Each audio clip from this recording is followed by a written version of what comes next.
भीष्म पितामह जिस समय सेनापति बने तो रोज 10,000 महारथी मारते थे, लेकिन एक भी पांडव को खरोच नहीं आती थी तो दुर्योधन जल जाता। भीष्म जैसे सेनापति एक भी पांडव नहीं मारा गया तो उनके शिविर में जाकर के रोज इस बात के लिए झगड़ा करता। तो भीष्म जी भाव में आए तो 5 बाण निकाल के रख दिए और कहा, कल मैं यदि जीवित रहा तो 5 पांडवों का वध निश्चित समझो।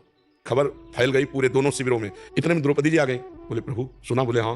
द्रौपदी जी का, अच्छा अपने दासी के कपड़े लाओ। भगवान ने दासी के वस्त्र पहने। द्रौपदी जी का आगे आगे चलो भीष्म पितामह के शिविर की तरफ।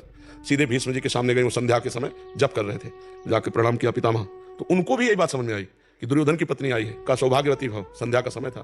तो द्रौपदी जी ने हटाया और कहा कि आप प्रण करते हो सौभाग्य उजाड़ने का और आशीर्वाद देते हो सौभाग्यवती भव का, हम क्या माने कि कौन सा भीष्म सत्य है, सौभाग्य उजाड़ने वाला या सौभाग्य देने वाला?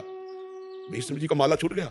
उनका वो कहा जो तुम्हें यहाँ लाया है, क्योंकि इतनी चतुराई से तेरे को यहां तक इस समय पहुंचाना केवल उसी का कार्य है।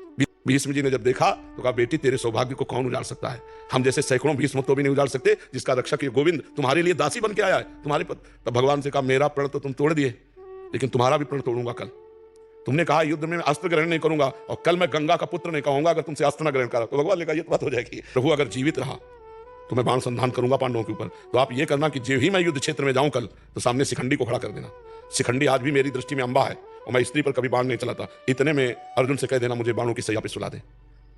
अब भगवान लौट करके आए तो देखा पांडव चैन से सो रहे हैं। तो पांडवों को जगाया। उनका भीष्म ने प्रतिज्ञा की है 5 पांडवों को मारने की। बोले, हाँ पता है। बोले, तुम चैन से सो क्यों रहे हो? बोले, जिसके तुम रक्षक हो तो चैन से हम सोए। आप खुद व्यवस्था करो। अगर भगवान का भरोसा है तो चैन से सोगे, वो व्यवस्था खुद कर देंगे।